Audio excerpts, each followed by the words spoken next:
as the morning sun cast its gentle rays through the window, illuminating the dusty kitchen. She noticed the remnants of yesterday's kindness. A plate of food left on the table, a steaming cup of coffee cooling beside it. The aroma was warm and inviting, yet it felt foreign, like a memory that never belonged to her.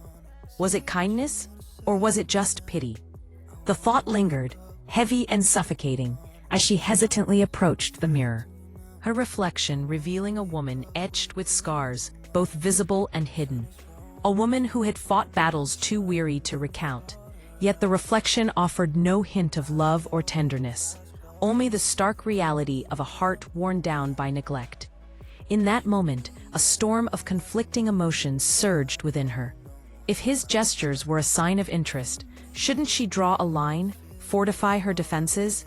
But then the whispers began, flirting and rumors spreading like wildfire. Questions about her so-called boyfriend. No, he wasn't a boyfriend. He was her husband, a man burdened by debt who had once held her heart yet seemed to be slipping further away, tethered by invisible chains of obligation and pain. He had the audacity to say, remarry, as though dismissing the years they shared, as if the removal of debt would magically restore their love to its former glory. But love, she knew, was not so easily mended.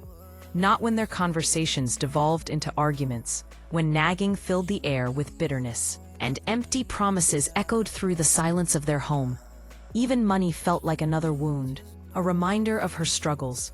A cologne worth 200,000 won stood on the dresser, a cruel contrast to her own relentless juggling of jobs just to make ends meet. She could almost hear the laughter from the other room, men boasting over sizzling pork belly, discussing how a woman's presence could shape a man's fate. Yet in the midst of revelry, his words cut deeper than any blade.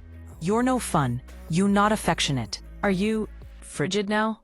Once they had shared kindness and warmth, laughter filling the spaces between them.